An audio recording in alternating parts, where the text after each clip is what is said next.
So what's gaming like on a second generation Core i5 from Intel? Let's find out today.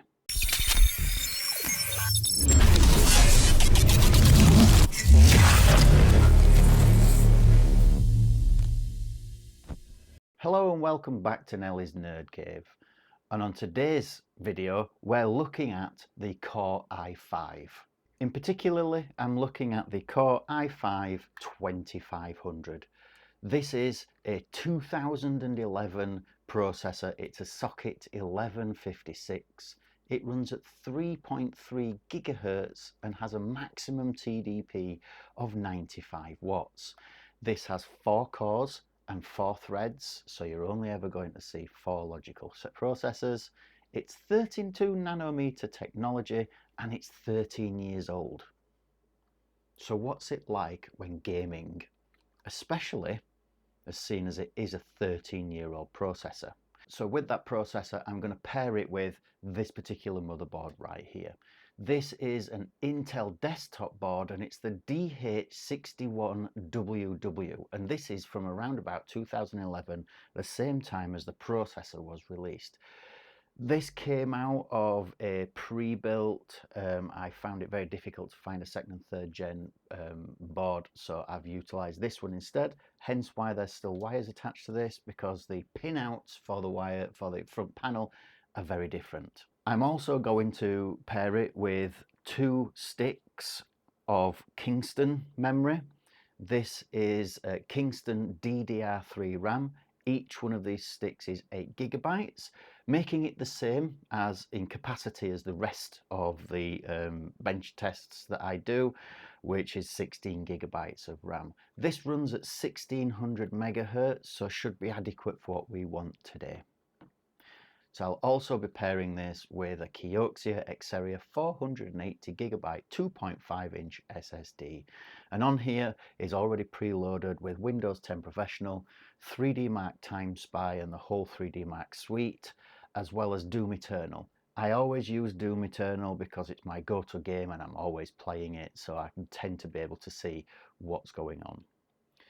The monitor I will be using today is this one behind me. This is the MSI G271. It has 245 Hz maximum and is a 27-inch 1080p gaming monitor. I use 1080p purely and simply because the Steam hardware survey says that most people are still using the 1080p resolution. So I'm going to stick with the 1080p resolution for this particular one, purely and simply because that's what the Steam hardware survey is saying that everybody is, and you should have been able to see that on the screen. For cooling, I'll be using the Thermalright Assassin King 120. This is a standard air blower heat pipe design. It has 5 heat pipes and each one of these heat pipes is copper. It goes through the base plate here and it has lovely chrome fins for the fin stack itself, which helps with cooling, and it has a PWM fan. And you'd think that for £18 this would be rubbish, but it's actually not. It's pretty damn good.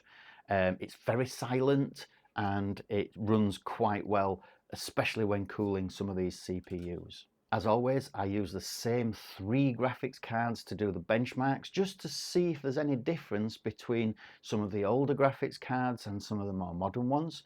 So first of all, I'm using this one. This is the MSI GTX 970. This is from 2014 and it's a PCI Express 3 card. It uses 4 gigabytes of GDDR5 and has a clock speed of 1253 megahertz. The second card that I'm using is the GTX 1650. This one is the palette version and it's the Game Pro overclocked edition. But again, this still has 4 gigabytes of GDDR6. It runs at 1410 megahertz and again is PCIe Express 3. This was released in 2020 and seems to be a card that a lot of the computer stores around near me actually sell as part of a gaming PC. For example, PC World, my local computer shop, sells these with a 12th generation i5 as a gaming computer. It only has 4 GB of GDDR6. It's pretty snappy when it wants to be, but sometimes the CPU holds it back. The final card that I'm going to be using, as always, is the MSI RTX 3060. This is the Ventus 2X edition, and it has 12 GB of GDDR6. It has a clock speed of 1807 MHz and is PCIe 4 compatible. This was released in 2021, so not a bad card. Really good as far as GDDR6 is concerned because it has 12 GB, and this one actually costs around about £270 in the UK, and I've never had an issue with it. So that's the equipment that I'm going to be using. So let's get to the build.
So the scores are in, and the GTX 970 has an FPS of between 19 and 25.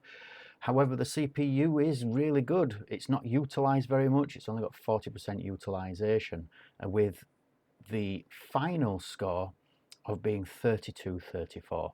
This is kind of below average because it says here that it's between 3382, but I think this could be the fact that you've got the OBS running in the background to get the screen capture. If you got rid of that and ran these again, you'd probably find that they're on par roughly, but with the age of the processor, you'll probably also find that it's lost a little bit in terms of score. Moving on to Doom Eternal, with Doom, we're looking at a frame rate between 46 and 73, which is really quite good. However, the CPU is completely maxed out here. Again, this could be partly because it's trying to run the game and OBS for screen capture, but it looks really good from this perspective.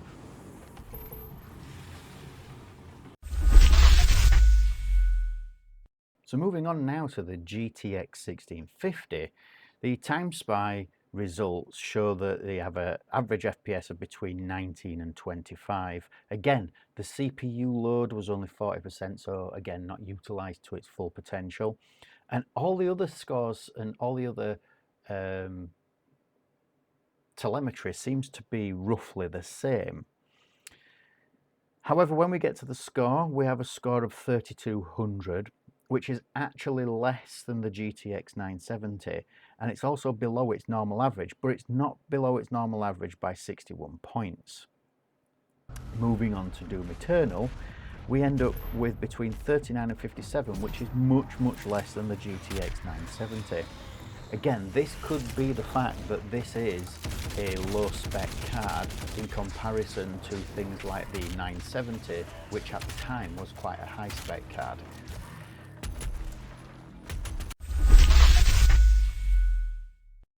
And now onto the final card, which is the RTX 3060. We can see that in 3D Mark TimeSpy, the FPS is between 48 and 60 frames per second, which again is a massive improvement compared to the other two. The CPU, however, as you can see, is used at 62% utilization, which means that there's a lot more going on and a lot more data being passed. When we move to the final score, it's 5627. Again, it's below its average, but its average is 5893, and it's a vast improvement compared to the other two graphics cards. In Doom Eternal now, we can see that we have a frame rate of between 49 and 75. Again, just like the other three tests, the CPU is maxed out at 100%, and that's the end of the tests at this point. So there we go. The second generation i5 processor did exceedingly well when it came to gaming. It did very well on the GTX 970 as well as the RTX 3060. However, not so well on the GTX 1650. Even though this is a card from 2020, it still didn't do very well. And I think a lot of that has to do with the bottlenecking from the CPU, but not just that, but there's just not enough memory on this card to be able to deal with these things. This might be the overclocked one, but this one at its time, the GTX 970 at its time, was the top of the range card. So it's probably on par with a 3060 in a roundabout fashion. Would I go out and purchase one of these from Facebook Marketplace when they're actually advertised as gaming PCs?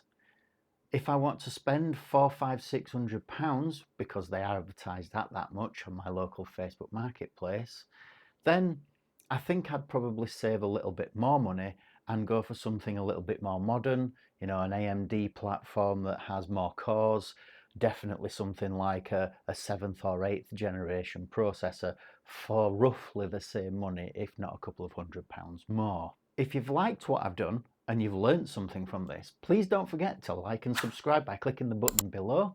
If you feel that you need to support what I do, because everything here is self-funded, go and follow the link below and buy me a coffee. And until next time, I'll see you later.